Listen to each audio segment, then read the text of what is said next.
Hi, Veena's magic കിച്ചണിലേക്ക് ഏവർക്കും സ്വാഗതം. ഞാനിന്ന് തയ്യാറാക്കാൻ പോകുന്നത് ഒരു മാമ്പഴ പുളിശ്ശേരിയാണ്. വളരെ സ്വാദിഷ്ടമായ ഒരു മാമ്പഴ പുളിശ്ശേരി നമുക്ക് എങ്ങനെയാണ് തയ്യാറാക്കുന്നത് നോക്കാം. ഞാനിവിടെ ഒരു ചട്ടി എടുത്തിട്ടുണ്ട്, അതിലൊരു 7 മാമ്പഴം എടുത്തിട്ടുണ്ട്. നല്ല നാടൻ മാമ്പഴമാണ് കേട്ടോ, നല്ല മധുരമുള്ള മാമ്പഴമാണ് എടുത്തിട്ടുള്ളത്.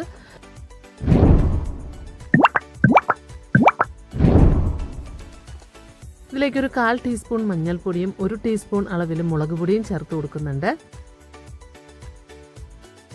ഇതിലേക്ക് 1 ടീസ്പൂൺ അളവിൽ ഉപ്പും നമ്മുടെ മാങ്ങ മുങ്ങിക്കിടക്കാനുള്ള അത്രയും വെള്ളവും ചേർത്ത് കൊടുക്കാം.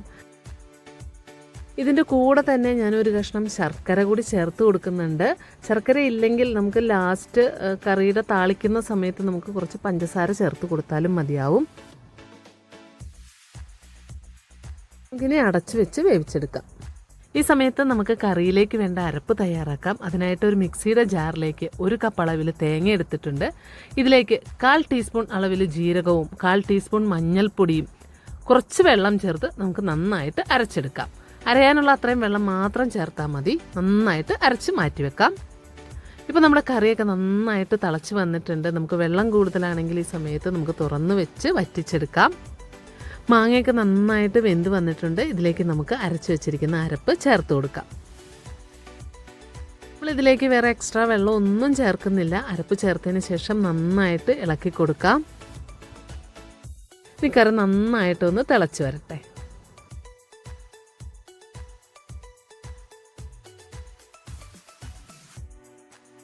ഇപ്പോൾ നമ്മുടെ കറി നന്നായിട്ട് തിളച്ച് വന്നിട്ടുണ്ട്. ഒരു 2 തിള വന്നതിന് ശേഷം നമുക്ക് സ്റ്റൗ ഓഫ് ചെയ്യാം. ഇനി ഇതിലേക്ക് നമുക്ക് തൈര് ചേർത്ത് കൊടുക്കാം. കട്ടിയുള്ള തൈരാണ്, ഞാൻ മിക്സിയുടെ ജാറിലിട്ടൊന്ന് ഉടച്ചെടുത്തതാണ്, അതുകൂടി ചേർത്ത് കൊടുക്കാം. ഇതിനായിട്ട് 1 കപ്പ് അളവിലാണ് ഞാനിവിടെ തൈര് എടുത്തിരിക്കുന്നത്. നമ്മൾ തൈര് ചേർത്ത് കഴിഞ്ഞ് പിന്നെ തിളപ്പിക്കാനൊന്നും നിൽക്കണ്ട, ഒന്ന് നന്നായിട്ട് ഇളക്കി കൊടുത്താൽ മതി. ആ ചട്ടിയുടെ ചൂടിൽ തന്നെ ആയിക്കോളും. ഈ സമയത്ത് കറിയുടെ ഉപ്പ് കുറവാണെങ്കിൽ നമുക്ക് ഉപ്പ് ചേർത്ത് കൊടുക്കാം. ഇനി നമുക്ക് കറിയിലേക്ക് വേണ്ട വറവൽ ചേർത്ത് കൊടുക്കാം. അതിനായിട്ട് ഞാനിവിടെ ചീനച്ചട്ടി അടുപ്പിൽ വെച്ചിട്ടുണ്ട്. ഇതിലേക്ക് വെളിച്ചെണ്ണ ഒഴിച്ച് നന്നായിട്ട് ചൂടായി വരുമ്പോൾ നമുക്ക് കടുക് ചേർത്ത് കൊടുക്കാം.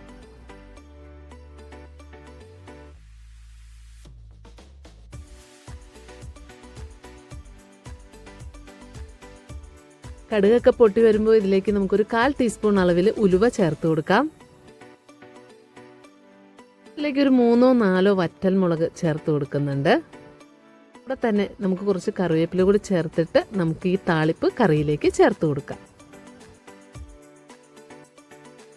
വറവൽ ചേർത്തതിന് ശേഷം നമുക്കൊരു 5 മിനിറ്റ് അടച്ചു വെക്കണം.